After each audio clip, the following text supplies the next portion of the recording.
आइए आज हम लोग ज्योमेट्रिक प्रोग्रेशन में कुछ और कॉन्सेप्ट को सीखने का प्रयास करते हैं। आज हम लोग सीखेंगे sum of nth term of a GP, यानी आज हम लोग ज्योमेट्रिक प्रोग्रेशन में सम फार्मूला को यूज करेंगे कि क्या होता है ज्योमेट्रिक सम फार्मूला। ठीक है, आज हम लोग सीखेंगे क्या होता है ज्योमेट्रिक सम फार्मूला। ठीक है, ज्योमेट्रिक सम फार्मूला किसे कहते हैं उसके बारे में जानेंगे, उसके बारे में डिटेल में सीखेंगे और फिर उसके बेसिस पर कुछ प्रॉब्लम्स को भी सॉल्व करेंगे। आइए सीखते हैं। सबसे पहले देखिए ज्योमेट्रिक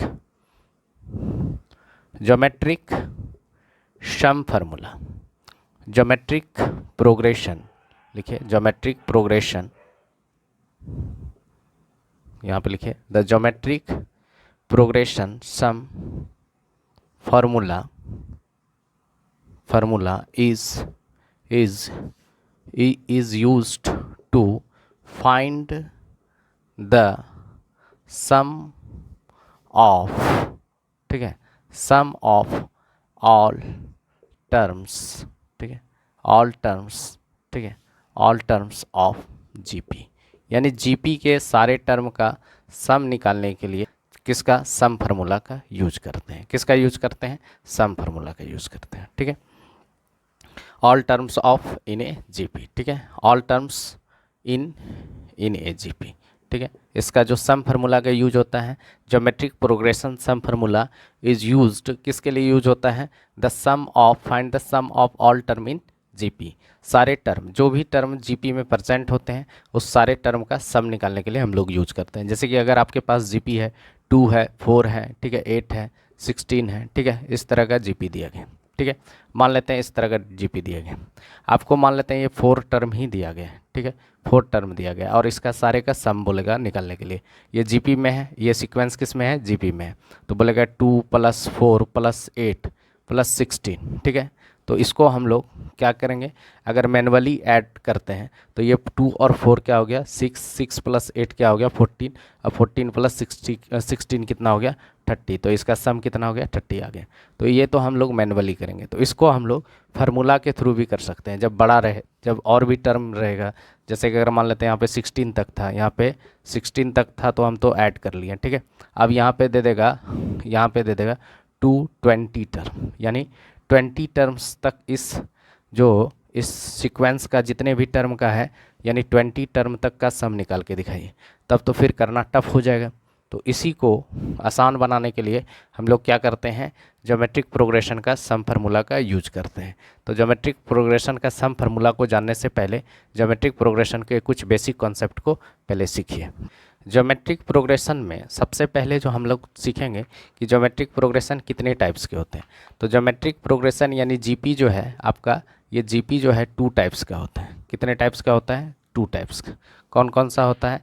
एक होता है फिनाइट, ठीक है, एक होता है फिनाइट जीपी, ठीक है, यानी फिनाइट ज्योमेट्रिक प्रोग्रेशन होता है, और दूसरा होता है इनफिनाइट। क्या होता है? इनफिनाइट जीपी, यानी दूसरा क्या होता है? इनफिनाइट ज्योमेट्रिक प्रोग्रेशन, और एक क्या होता है? Finite geometric progression. ठीक है, एक क्या होता है? जो फिनाइट ज्योमेट्रिक प्रोग्रेशन, और एक क्या होता है? Infinite geometric progression. तो फिनाइट ज्योमेट्रिक प्रोग्रेशन का मतलब हुआ कि इसमें नंबर ऑफ टर्म्स क्या होगा? फिक्स्ड होगा। ठीक है, इसमें नंबर ऑफ जो टर्म्स होंगे वो फिक्स्ड होंगे, और उतना टर्म्स का आपको सम बोलेगा निकालने के लिए। इसमें नंबर ऑफ टर्म्स क्या होंगे? फिक्स्ड। ठीक है, इसमें फिक्स्ड होगा। ठीक है, और इसमें जो है नंबर ऑफ टर्म्स क्या होगा? इन्फिनिटिव्स होगा, यानी नंबर ऑफ टर्म्स क्या होगा? टर्म्स क्या होगा? ये होगा इन्फिनाइट। ठीक है, ये पता नहीं कि कितना है। ठीक है, यानी इसका हम बता नहीं सकते हैं कि कितना टर्म है, यानी इन्फिनाइट टर्म्स। ठीक है, आपके पास कोई जीपी दिया गया है, जीपी का सीक्वेंस दिया गया है, उसमें इन्फिनाइट टर्म्स है और उसका बोलेगा सम निकालने के लिए, तो इसको भी जानेंगे कि कैसे हम लोग निकालते हैं इन्फिनाइट टर्म्स का सम। ठीक है, और यहाँ पे भी सीखेंगे हम लोग, जो सिलेबस में है हम लोग का वो है फिनाइट ज्योमेट्रिक प्रोग्रेशन का आपको सम निकालना है, यही आपका सिलेबस में है। ठीक है, आपके सिलेबस में क्या है? फिनाइट ज्योमेट्रिक प्रोग्रेशन का सम निकालने के लिए, यानी नंबर ऑफ टर्म इस केस में क्या रहेगा? फिक्स्ड रहेगा। ठीक है, तो आइए हम लोग सीखते हैं कि सम कैसे हम लोग सम फार्मूला निकालेंगे, कैसे ज्योमेट्रिक प्रोग्रेशन में, इस बात को सीखेंगे और उसको डिटेल में सीखेंगे, और उसी के बेसिस पर फिर प्रॉब्लम्स को भी सॉल्व करेंगे। तो आइए सीखते हैं। अब हम लोग सबसे पहले हम लोग सीखते हैं फिनाइट ज्योमेट्रिक प्रोग्रेशन का सम फार्मूला कैसे निकाला जाता है। ठीक है, तो हम लोग सीखते हैं सम, ठीक है, सम ऑफ nth टर्म, ठीक है, sum of nth terms of ए, क्या लिख सकते हैं, फिनाइट। अगर अच्छा से आपके बुक में तो सिर्फ जीपी लिखा है, आपके बुक में सिर्फ जीपी लिख दिया है, लेकिन आपका जो सिलेबस है वो फिनाइट ज्योमेट्रिक प्रोग्रेशन का सम निकाल के बताया गया है, यानी sum of nth term of finite, ठीक है, फिनाइट ज्योमेट्रिक प्रोग्रेशन, क्या है, फिनाइट ज्योमेट्रिक प्रोग्रेशन, ठीक है, प्रोग्रेशन यानी फिनाइट ज्योमेट्रिक प्रोग्रेशन का सम कैसे निकालेंगे। तो सम निकालने से पहले हम लोग क्या करते हैं, कंसीडर करते हैं, आप सब कंसीडर कर लो कि आपके पास फर्स्ट टर्म क्या है, ठीक है, फर्स्ट टर्म आपके पास क्या है, ए है, एंड कॉमन रेशियो क्या है, आर है, ठीक है, ये कंसीडर करके चलना है। ठीक है, तो अब यहाँ पे देखिए केस फर्स्ट जो होता है इसमें, ठीक है, इसमें 3 केस हम लोग पढ़ते हैं। ठीक है, sum of nth term of a finite geometric progression में 3 केसेस पढ़ते हैं सम निकालने के लिए। फर्स्ट केसेस क्या होता है कि इस केस में अगर r जो है, ठीक है, मॉड r या r, ठीक है, मॉड r इक्वल टू क्या हो जाए, अगर मान लेते हैं 1 के बराबर हो जाए, ठीक है, मॉड r क्या हो जाए, 1 के बराबर हो जाए, यानी r का जो वैल्यू है वो 1 के बराबर हो जाए, तो इस केस में सम ऑफ जो है, sum of nth term of GP बराबर क्या हो जाएगा, यानी फर्स्ट टर्म इंटू एन हो जाएगा, यानी n इंटू ए लिख सकते हैं या a इंटू एन लिख सकते हैं। यहाँ पे n क्या है, n बराबर यहाँ पे नंबर ऑफ टर्म्स भी लिख देते हैं। नंबर ऑफ टर्म्स को हम लोग किससे डिनोट करेंगे, नंबर ऑफ टर्म्स को डिनोट करेंगे n से। ठीक है, नंबर ऑफ टर्म्स को किससे डिनोट करेंगे, n से डिनोट करेंगे।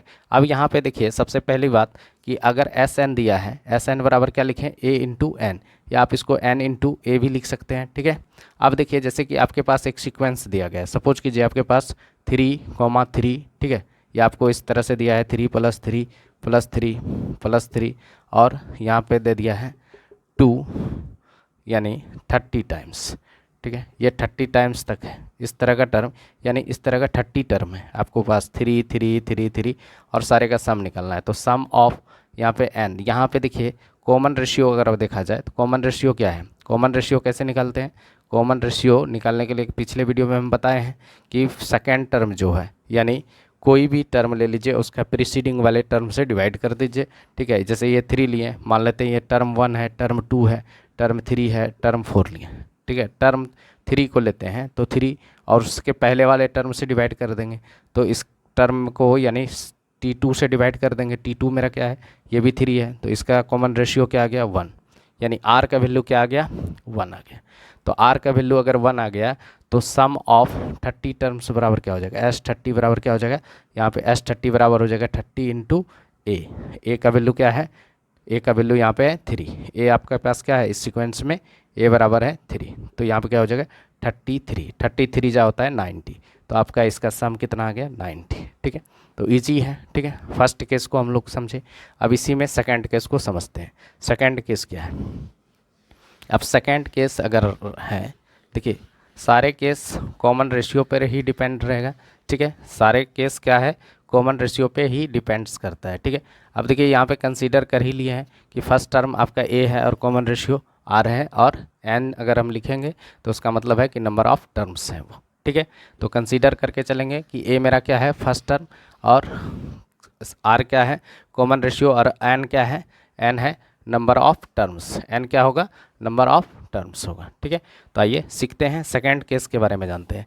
अब सेकंड केस क्या है, ठीक है, सेकंड केस कहता है कि मॉड आर, लिख सकते हैं कि व्हेन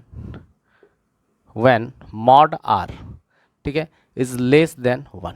इस केस में मॉड आर का वैल्यू क्या है, वो 1 से छोटा है, तो ये सम ऑफ जो है nth टर्म ऑफ जीपी क्या हो जाएगा, तब sum of nth term of GP बराबर हो जाएगा, यहाँ पे हो जाएगा a इंटू क्या हो जाएगा 1 माइनस आर पर पावर n बाय क्या हो जाएगा, यानी डिवाइडेड बाय 1 माइनस आर। ठीक है, यानी जब केस यानी आर मॉड क्या हो जाए लेस देन 1 हो जाए, तो इस केस में sum of nth term of GP जो है हम लोग ये यूज करेंगे, यही फार्मूला यूज करेंगे, a इंटू 1 माइनस आर पर power n divided by 1 minus r. ठीक है। किस केस में यूज करेंगे, जब आपके पास आर मॉड क्या आ जाए, 1 आ जाए। देखिए जैसे कि आर का वैल्यू अगर आपके पास -1/3 है, ठीक है, सपोज कीजिए -1/3 है, तो आर मॉड क्या हो जाएगा, आर मॉड क्या हो जाएगा, आर मॉड का मतलब होता है मॉड ऑलवेज क्या देता है, पॉजिटिव रिजल्ट्स आपको देता है। जो मॉड है वो आपको क्या रिजल्ट प्रोवाइड करता है, पॉजिटिव, ठीक है। यहाँ पे क्या हो जाएगा 1/3, और 1/3 क्या है, 1 से छोटा है, 1/3 क्या है, 1 से छोटा है। लेकिन इस फार्मूला में सिर्फ चेक करने के लिए हम लोग मॉड निकालेंगे, लेकिन यहाँ पे जो आर का वैल्यू पुट करेंगे वो क्या करेंगे, -1/3 ही पुट करेंगे। ऐसा नहीं कि आप पॉजिटिव 1/3 पुट कर लेना, तो फिर गलत हो जाएगा, ठीक है। तो आपको क्या करना है, पुट करना है -1/3, लेकिन चेक करना है कि क्या -1/3 जो है मॉड जो है वो 1 से छोटा है क्या, अगर छोटा है तो ये फार्मूला यूज करेंगे, ठीक है। अब देखिए नेक्स्ट जो है, नेक्स्ट हम लोग केस पढ़ेंगे, केस नंबर 3। ये केस नंबर 2 था। अब केस 3 क्या है, केस थर्ड में इस केस में क्या होगा कि मॉड आर जो है वो क्या हो जाएगा, ग्रेटर देन 1 होगा। इस केस में मॉड आर क्या हो जाएगा, वो ग्रेटर देन अगर 1 है, तो इस केस में जो sum of nth term of GP जो होगा वो हो जाएगा a इंटू आर पर पावर n -1 बाय क्या हो जाएगा, यानी डिवाइडेड बाय r-1 हो जाएगा, ठीक है। इस केस में ये हो जाएगा, अगर मॉड आर जो है ग्रेटर देन 1 है तो क्या करेंगे, a इंटू आर पर power n-1 divided by r-1 हो जाएगा, ठीक है।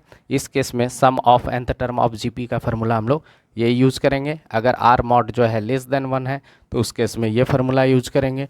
अगर केस फर्स्ट क्या बताए हैं, केस फर्स्ट बताए हैं कि अगर आर का वैल्यू अगर 1 हो जाए, ठीक है, तो इस केस में sum of n the term of GP क्या करेंगे, n इंटू ए कर लेंगे, ठीक है।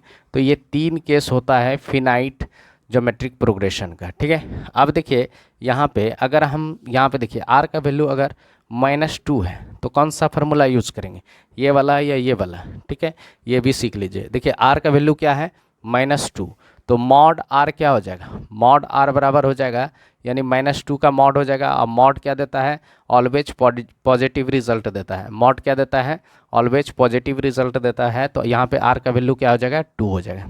तो आर का वैल्यू यहाँ पे क्या आ गया, 2 आ गया। तो इस केस में हम लोग किसका कौन सा फार्मूला यूज करेंगे, ये वाला, ठीक है। यहाँ पे देखिए आर मॉड क्या है, 1 से बड़ा है, ठीक है। आर मॉड क्या है, 1 से बड़ा है, तो आर का वैल्यू 2 है, तो आर मॉड 2 यहाँ पे क्या हो गया, आर मॉड का वैल्यू 2 आ गया। तो ये 1 से बड़ा है तो ये वाला फार्मूला यूज़ करेंगे, ये नहीं कि ये वाला, ठीक है। लेकिन कोई भी फार्मूला यूज़ करेंगे तो रिजल्ट सेम आएगा, ठीक है। अब देखिए ये तो हम लोग पढ़ें फिनाइट ज्योमेट्रिक प्रोग्रेशन का सम निकालने के लिए, ठीक है। अब हम लोग कुछ और भी एक्स्ट्रा फैक्ट को जानेंगे जो कि काफ़ी इंपॉर्टेंट है, ठीक है। आइए सीखते हैं। अब हम लोग सीखेंगे कि कैसे हम लोग इन्फिनाइट ज्योमेट्रिक प्रोग्रेशन का सम निकालते हैं, ठीक है। आइए देखते हैं सम फार्मूला फॉर इन्फिनाइट प्रोग्रेशन। क्या लिखेंगे, सम फार्मूला फॉर किसके लिए, इन्फिनाइट जिसमें कि नंबर ऑफ टर्म फिक्स्ड नहीं है, इन्फिनाइट ज्योमेट्रिक प्रोग्रेशन, ठीक है। इसमें भी 2 केस होता है, इसमें भी हम लोग 2 केस के बारे में स्टडी करेंगे, 2 केस को जानेंगे अच्छे से और उसके बारे में डिटेल में जानेंगे, ठीक है। आइए सीखते हैं। सबसे पहले इसमें भी केस फर्स्ट क्या है, केस फर्स्ट कहता है कि अगर मॉड आर लेस देन अगर क्या हो जाए, 1 हो जाए, तो sum of infinite terms of क्या होगा, जीपी बराबर होता है, क्या होता है, a बाय 1 - r होता है। ये फार्मूला होता है, ठीक है, ये फार्मूला है, ठीक है। फर्स्ट केस हम लोग पढ़ें कि अगर आर मॉड जो है लेस देन अगर 1 है तो सम ऑफ इन्फिनाइट टर्म बराबर क्या हो जाएगा, a बाय 1 - r हो जाएगा।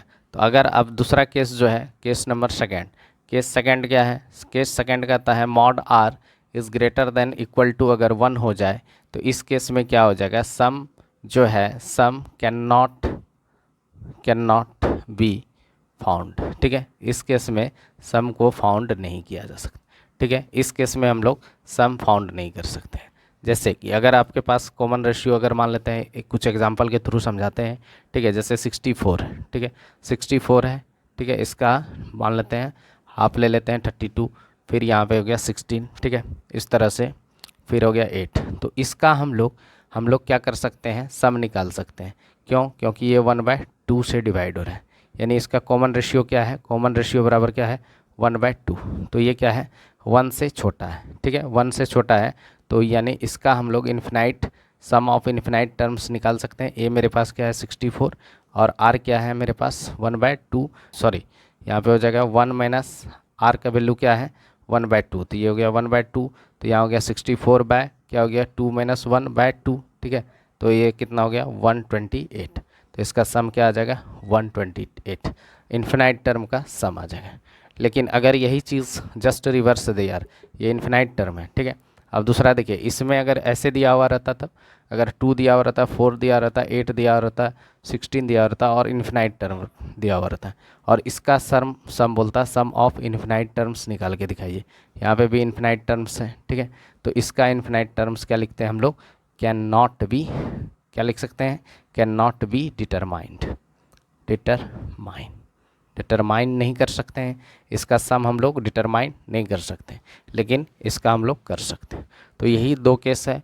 ये आप एक्स्ट्रा फैक्ट है जो कि आपके सिलेबस में है नहीं, ठीक है, फिर भी जानिए। अगर आपको कॉन्सेप्ट सीखना है तो ये 11th का है, ठीक है। अगर आपको सीख लिए तो कोई इसमें हानि नहीं, कभी आ सकता है एग्ज़ाम में, तो आप इसको अच्छे से हैंडल कर सकते हैं। तो हम लोग जो अभी पढ़ेंगे, वो जितने भी क्वेश्चन पढ़ेंगे वो किसके बेसिस पर पढ़ेंगे, फिनाइट ज्योमेट्रिक प्रोग्रेशन का सम निकालेंगे और उसी के बेसिस पर उसी का फार्मूला को यूज़ करके सारे क्वेश्चन को डील करेंगे। आइए सीखते हैं, ठीक है। अभी जो हम लोग फिनाइट टर्म का जो sum of nth term of GP सीखे, उसी के बेसिस पर हम लोग अब कुछ प्रॉब्लम्स को सॉल्व करेंगे। आइए सीखते हैं क्या दिया गया है। सबसे आसान क्वेश्चन है, क्या दिया है, find the sum of 20 terms of the series, यानी इस सीरीज का 20 टर्म्स तक आपको सम निकालना है, ठीक है। फर्स्ट टर्म आपको क्या दिया है, इस सीरीज का 2 दे दिया है, यानी ए बराबर आपके पास 2 दिया है। और कॉमन रेशियो क्या दिया है, कॉमन रेशियो आपके पास, कॉमन रेशियो यानी आर का वैल्यू क्या हो गया, टर्म 2 को टर्म 1 से डिवाइड कर दीजिए, जो आएगा वैल्यू यानी जो रेशियो आएगा वही आपका क्या हो जाएगा, कॉमन रेशियो हो जाएगा। यानी ये कॉमन रेशियो क्या आ गया 2 आ गया, ठीक है। यानी फर्स्ट टर्म भी 2 है और कॉमन रेशियो भी 2 है। तो इसको आसानी से सॉल्व करेंगे। आइए देखिए कैसे। अब देखिए हम लोग सम ऑफ कितना निकालना है 20 टर्म, यानी n बराबर आपके पास कितना है 20 दिया हुआ है, ठीक है। इसमें r क्या है, r आपका है यानी मॉड r जो है वो ग्रेटर देन 1 है। अगर मॉड r ग्रेटर देन 1 है तो sum of n term of GP बराबर क्या होता है, a इंटू 1, ठीक है, a इंटू आर पर पावर n माइनस 1 बाय क्या होता है r माइनस 1, ठीक है, r माइनस 1 हो जाता है, क्या होता है r माइनस 1, ठीक है। तो अब देखिए यहाँ पे सारे का वैल्यू पुट कर दीजिए, यहाँ पे वैल्यू पुट कीजिएगा तो क्या हो जाएगा, ठीक है, एस एन था तो ये फार्मूला था आपके पास, क्या है n का वैल्यू कितना है 20। तो यहाँ पे क्या कर लीजिएगा, सम ऑफ 20 टर्म ऑफ जीपी, यानी ये जो सीक्वेंस दिया गया है इसका 20 टर्म का सम कितना होगा। तो यहाँ पे हो जाएगा a का वैल्यू कितना है आपके पास 2 है, ठीक है, इंटू r कितना है 2 पर पावर कितना हो जाएगा 20 अब माइनस 1, ठीक है, अब बाय क्या हो जाएगा 2, यानी r का वैल्यू क्या है, r का वैल्यू क्या है 2 और 2 माइनस 1 हो गया, ठीक है। यानी ये हो गया 2 इंटू 2 पर पावर 20 और माइनस 1, यही आपका आंसर हो गया, ठीक है, यही आपका आंसर हो गया। या तो आप 2 को 20 टाइम्स तक मल्टीप्लाई करके उसमें 1 सब्सट्रैक्ट करके 2 से मल्टीप्लाई करके भी आंसर लिख सकते हैं, और यहाँ पे भी आप आंसर लिख सकते हैं, ठीक है, क्योंकि काफ़ी टफ कैलकुलेशन है, ठीक है, इतना कैलकुलेशन करना पॉसिबल नहीं है एग्ज़ाम में, ठीक है। तो इसको ऐसे ही लिख देना है, ठीक है। ये नेक्स्ट क्वेश्चन सॉल्व करते हैं जो कि काफ़ी आसान है, इसको भी सॉल्व करने का प्रयास करते हैं। ये सारे क्वेश्चन किस पे बेस्ड हैं, फिनाइट ज्योमेट्रिक प्रोग्रेशन पर, ठीक है, उसी के फार्मूला को यूज़ करके हम लोग सॉल्व करेंगे। आइए सॉल्व करते हैं। क्या दिया गया है, दिया गया है the nth term of GP is 128 and the sum of its nth term is 255। If the common ratio is 2 then find its the first term, यानी हमसे पूछ रहा है कि फर्स्ट टर्म क्या होगा। आपको nth टर्म दिया गया है टी n बराबर दिया है 128, ठीक है, और क्या दिया है एस एन, यानी sum of nth term of GP जो है वो दिया है 255, और कॉमन रेशियो यानी आर बराबर भी दे दिया है 2, ए बराबर पूछा है ए का वैल्यू क्या होगा, ठीक है। बहुत आसान है क्वेश्चन, ठीक है। तो हम लोग nth टर्म ऑफ जीपी का फार्मूला क्या पढ़े हैं, nth टर्म ऑफ जीपी बराबर क्या होता है, a इंटू आर पर पावर n माइनस 1, ये बराबर दिया है 128, ठीक है, यही वैल्यू दिया है 128, ठीक है। और यहाँ पे देखिए एस एन का फार्मूला क्या पढ़े हैं, sum of nth term of the GP. अब देखिए इसमें केस पढ़े थे, तो यहाँ पे आर को चेक करना है, mod are is greater than 1 है, तो इस केस में sum of nth term of GP बराबर क्या होता है, इस केस में sum of nth term of GP बराबर होता है a इंटू आर पर power n minus 1 divided by r minus 1, ठीक है, यही फार्मूला होता है, यही फार्मूला होता है। ये फार्मूला कब होता है, जब मॉड आर क्या है, ग्रेटर देन 1 है, ठीक है। तो अब देखिए यहाँ पे एस एन का वैल्यू तो आपको दिया है 255, ठीक है। अब देखिए ये ए से मल्टीप्लाई कर दीजिए, तो यहाँ क्या हो जाएगा, ए इंटू आर पर पावर एन माइनस हो जाएगा ए बाय क्या हो गया, आर माइनस 1, ठीक है। अब देखिए ए इंटू आर पर पावर एन को क्या हम लिख सकते हैं, क्या ए इंटू आर पर पावर एन को क्या हम लोग लिख सकते हैं, ये ए इंटू आर पर पावर एन माइनस 1, ठीक है, माइनस 1 इंटू आर पर पावर 1, देखिए ये लिख सकते हैं। कैसे लिखें इसको, यहाँ पे देखिए अगर ये n माइनस 1 लिखते हैं, यानी बेस अगर सेम है तो पावर ऐड होता है, तो r पर पावर n को हम लोग लिख सकते हैं r पर power n minus 1 into are पर पावर 1, ठीक है। इस तरह से अगर आप सॉल्व कीजिएगा तो बहुत आसानी से बन जाएगा, क्या हो जाएगा 255 इक्वल टू क्या हो जाएगा a इंटू, इसको हम लोग क्या लिख सकते हैं, a इंटू आर पर power n minus 1 into are पर पावर 1 और माइनस हो गया a बाय हो गया आर माइनस 1। देखिए ये वाला जो फॉर्म है यही ना है last term of GP. Last term of GP क्या दिया है 128, यानी a इंटू आर पर पावर n माइनस 1, ठीक है, ये दे दिया है 128। तो इसके जगह पे 128 पुट कर दीजिए, 255 इक्वल टू क्या हो जाएगा, इसके जगह पे आप लोग पुट कर सकते हैं, क्या हो जाएगा यहाँ पे a इंटू आर पर पावर n माइनस 1 की जगह पे 128 पुट कर लेते हैं। r का वैल्यू क्या है, r हमको दिया है 2 और माइनस हो गया a, यहाँ पे हो गया r का वैल्यू कितना है 2 माइनस 1, ठीक है। तो इस तरह से आप सॉल्व कीजिएगा, तो यहाँ पे क्या आ जाएगा 255 इक्वल टू क्या हो जाएगा 128 इंटू 2 होता है 256 और माइनस हो गया a, ठीक है। और देखिए 2 माइनस 1 तो 1 ही होगा। अब देखिए a को इधर ले आइए और 250 को इधर ले जाइए, तो क्या हो जाएगा a बराबर, ये माइनस था इधर आया तो पॉजिटिव हो गया, और ये 255 पॉजिटिव है इधर आएगा तो निगेटिव हो जाएगा। 256 में 255 चला गया तो a का वैल्यू कितना हो गया 1। तो a का वैल्यू यानी a मेरे पास आया, a मेरा पास क्या है फर्स्ट टर्म, ठीक है, यानी लेट कर लीजिएगा यहाँ पे, let first term equal to a and common ratio, यहाँ पे common ratio equal to R बराबर तो 2 दिया है गिवन, तो आर मान के चले हैं, तो ये आपका ए का वैल्यू आ गया, यानी दिया गया है। ये भी काफ़ी आसान है, इसको भी सॉल्व करते हैं। आइए क्या दिया गया है, दिया गया है how many terms of the geometric progression 1 + 4 + 16 + 64 must be added to get the sum equal to the कितना है 5461, ठीक है। यानी इस बार आपको नंबर ऑफ टर्म्स पूछ लिया है, ठीक है, यानी इस बार n का वैल्यू निकालना है, जबकि आपके पास सीरीज़ दिया गया है 1 + 4 + 16 + 64। ये ज्योमेट्रिक प्रोग्रेशन का आपके पास सम दे दिया है, मतलब जो है सीरीज़ दिया है और इस सीरीज का सम भी दे दिया है। सम इज़ इक्वल टू दिया है कि Sn बराबर जो है आपके पास 5461 दे दिया, ये आपके पास दिया हुआ है, ठीक है। इस बार n का वैल्यू पूछ रहा है क्या होगा, ठीक है। तो सबसे पहले हम लोग इस सीक्वेंस से फर्स्ट टर्म को फाइंड कर लेते हैं। First term of this sequence क्या है 1, a बराबर क्या हो गया 1, यानी फर्स्ट टर्म क्या होता है, जो फर्स्ट नंबर होता है किसी भी सीक्वेंस का उसी को फर्स्ट टर्म कहते हैं। कॉमन रेशियो निकालने के लिए आपको पता है कि कॉमन रेशियो कैसे निकालते हैं, कॉमन रेशियो बराबर होता है सेकंड टर्म को फर्स्ट टर्म से डिवाइड करके हम लोग कॉमन रेशियो को ऑब्टेंड करते हैं, ठीक है, ऑब्टेंड करते हैं। तो सेकंड टर्म क्या है 4 बाय और फर्स्ट टर्म है 1, तो कॉमन रेशियो क्या हो गया 4, कॉमन रेशियो आपके पास 4 आ गया, ठीक है।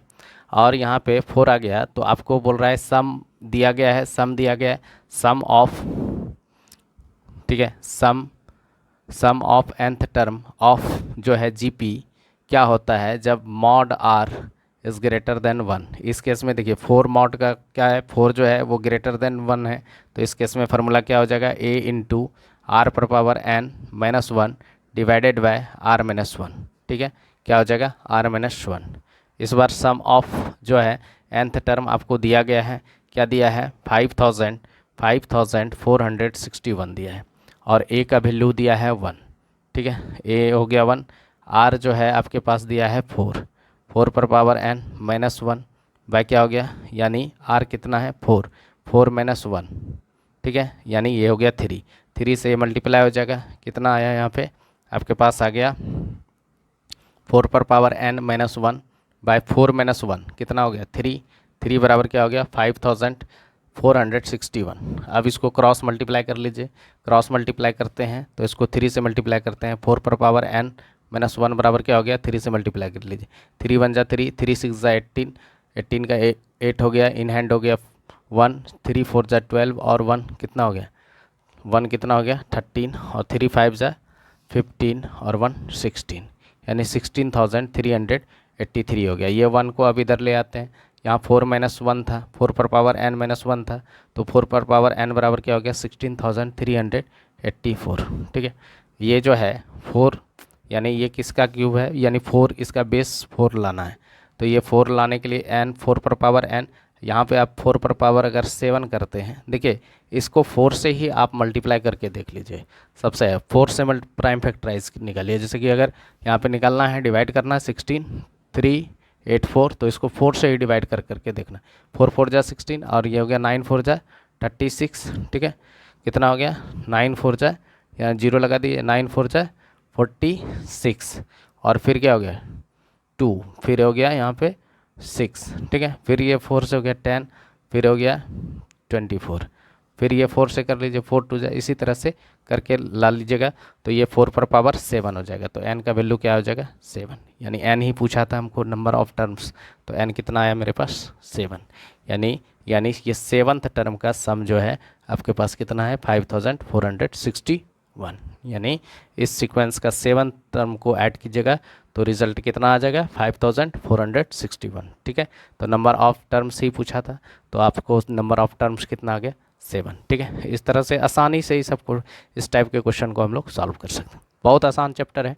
ठीक है, आइए नेक्स्ट क्वेश्चन को सॉल्व करते हैं। नेक्स्ट क्वेश्चन दिया गया है, नेक्स्ट क्वेश्चन भी काफ़ी आसान है, इसको भी हम लोग सॉल्व करेंगे। ये भी जो है ज्योमेट्रिक प्रोग्रेशन का काफ़ी जो है इम्पॉर्टेंट क्वेश्चन है, लेकिन काफ़ी आसान भी है। ठीक है, आइए देखते हैं क्या दिया गया है। A geometric progression has common ratio 3, यानी यहाँ पे कॉमन रेशियो r बराबर आपको दे दिया है 3। ठीक है, एंड लास्ट टर्म जो है यानी टी एन बराबर दे दिया है 486। ठीक है, if the sum of its term is 728। ठीक है, ये क्या है सम ऑफ, यानी एस एन बराबर दे दिया है 728। ठीक है, इस तरह के क्वेश्चन हम लोग पीछे बना चुके हैं। ठीक है, निकाल लीजिएगा ए बराबर वाट। ठीक है, ये आप लोग के लिए होमवर्क रहेगा कि आप इसको कैसे बना देते हैं, बनाइएगा। हिंट दे देते हैं, इसमें कुछ नहीं करना है। यहाँ पे देखिए क्या है, यहाँ पे टी एन यानी last term of the GP क्या होता है, क्या फार्मूला होता है, ए इंटू आर पर पावर एन माइनस 1 बराबर है 486। ठीक है, ये है। और एस एन का फार्मूला क्या होता है, और कब एस एन का फार्मूला जो है जब आर मॉड आर जो है वो ग्रेटर देन 1, क्योंकि आर का वैल्यू देखिए 3 है और 3 जो है 1 से ग्रेटर है, तो इस केस में एस एन फार्मूला क्या होता है, sum of nth term of GP बराबर क्या होता है, ए इंटू आर पर पावर एन माइनस 1 बाय क्या होता है आर माइनस 1। ठीक है, अब देखिए यहाँ पे आप इसको सॉल्व कर लीजिएगा, ए इंटू यहाँ पे क्या हो गया आर पर पावर एन माइनस ए हो गया, अब बाय क्या हो गया आर माइनस 1। यहाँ पे भी फार्मूला आप यूज़ कर लीजिएगा, एस एन का वैल्यू आपको दिया है, सम ऑफ nth टर्म दिया है 728। ठीक है, अब यहाँ पे आप क्या कर लीजिएगा, यहाँ पे a इंटू आर जो है यहाँ पे पावर n था, तो इसको r पर power n minus 1 into are पर पावर 1 लिख लेंगे, माइनस a लिख लेंगे, बाय r माइनस 1 लिख लेंगे। अब इसका वैल्यू पुट कर लीजिएगा, और इस तरह से r का वैल्यू आपके पास 3 दिया है। ठीक है, इस तरह से a का वैल्यू आसानी से आप ऑब्टेन कर लीजिएगा। ठीक है, आइए देखते हैं नेक्स्ट क्वेश्चन, इसको आप सॉल्व करके रखिएगा। ठीक है, आइए नेक्स्ट क्वेश्चन दिया गया है, ये भी काफ़ी आसान है। ठीक है, इसको सॉल्व करेंगे। पिछला क्वेश्चन जो है उसी टाइप का क्वेश्चन हम पीछे बता चुके हैं, इसलिए उस टाइप का क्वेश्चन को आप सॉल्व करने का प्रयास कीजिएगा। ठीक है, आप आसानी से उसको सॉल्व कर सकते हैं।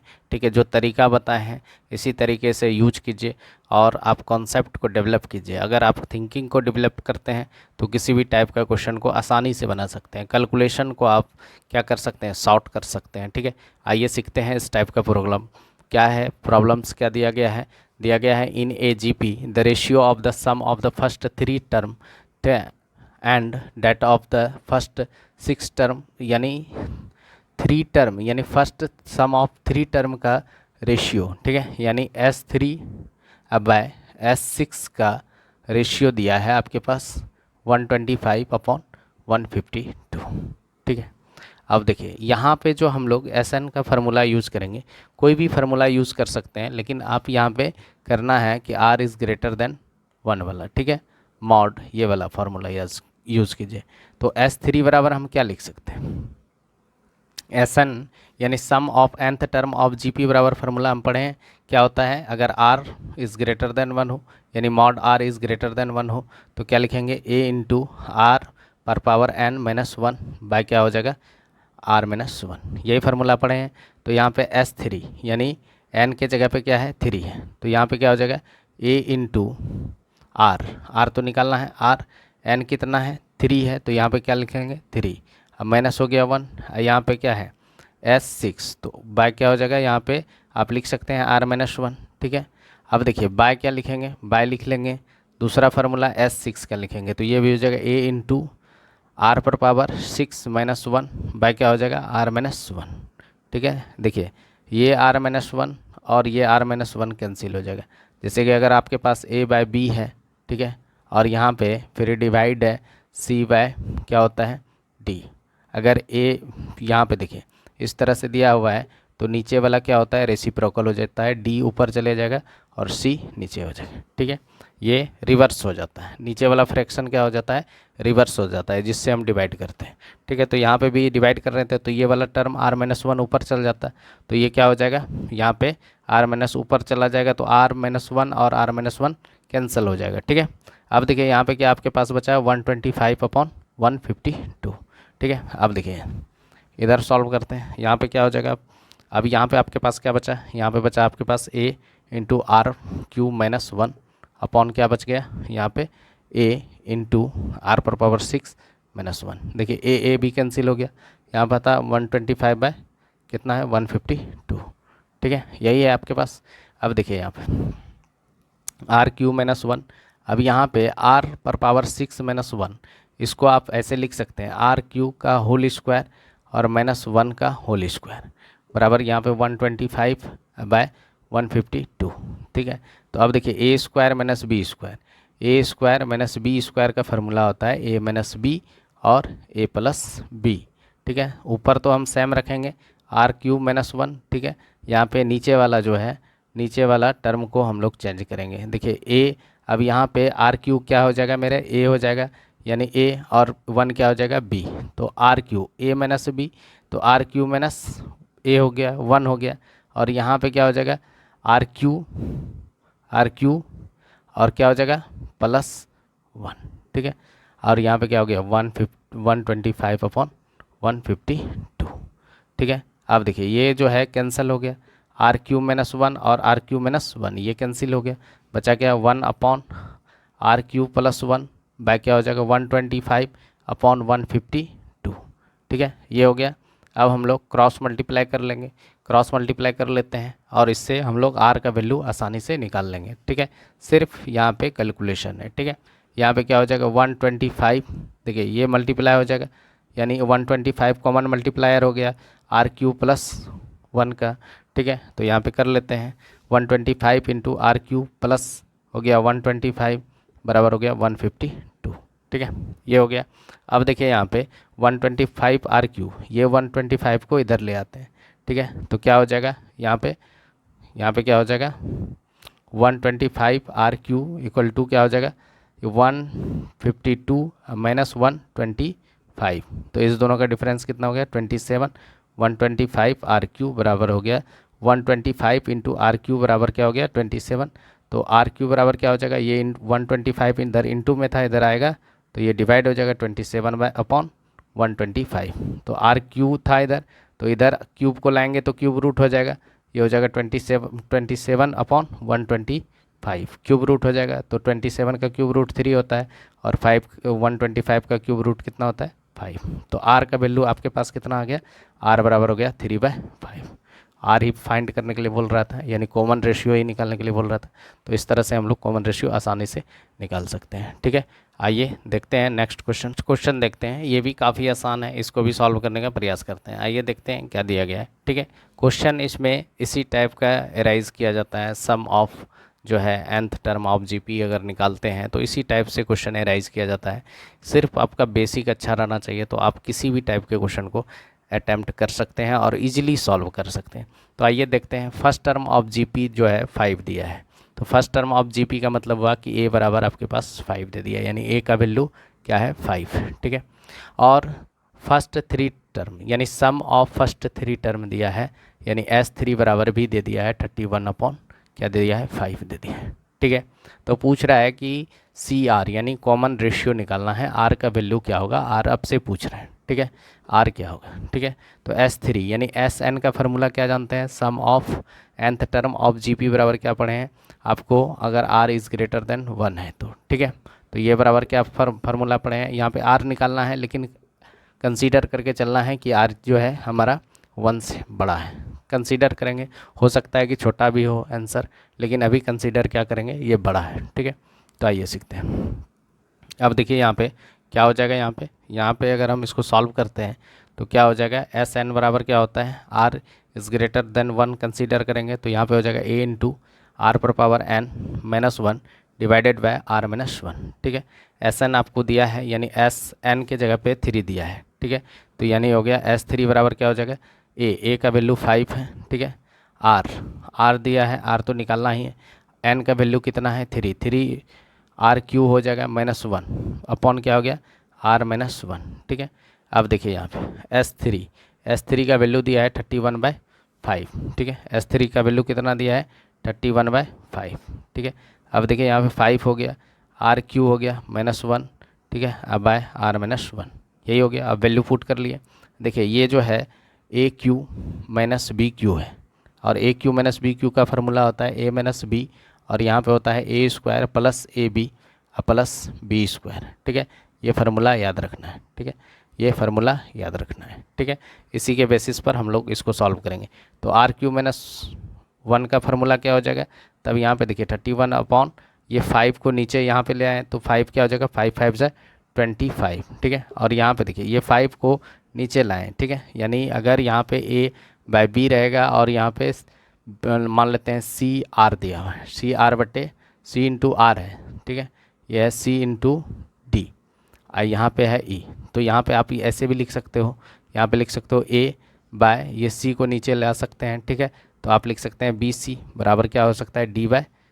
ठीक है, इस तरह से आप लिख सकते हैं। ठीक है, तो यहाँ पे देखिए AQ माइनस BQ का फार्मूला लगा देते हैं, R -1 हो गया, यहाँ पे हो जाएगा R square plus R into 1 नहीं हो जाएगा, R है A के जगह पे R है और B के जगह पे 1 है, तो यहाँ हो जाएगा R +1। ठीक है, अब देखिए नीचे में R -1 था, ये R -1 कैंसिल। अब देखिए यहाँ पे क्रॉस मल्टीप्लाई कर लीजिए।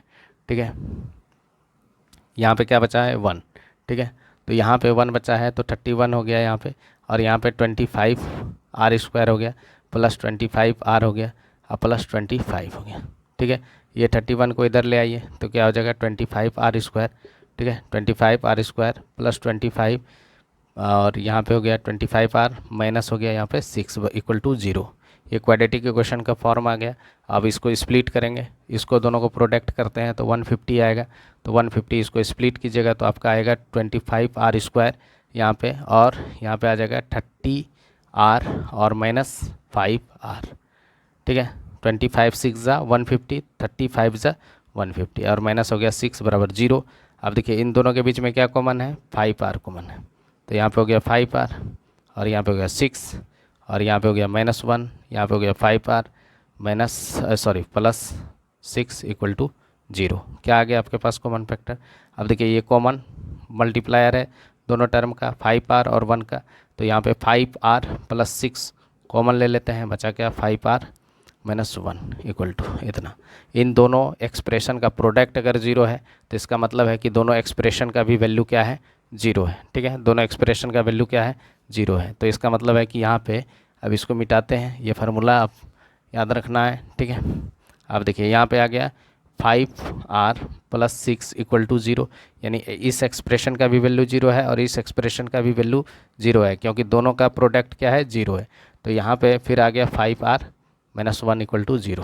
तो यहाँ पे r बराबर हो गया -6/5 और यहाँ पे हो गया r बराबर 1/5। ठीक है, तो इस तरह से r का वैल्यू आपके पास 2 आया।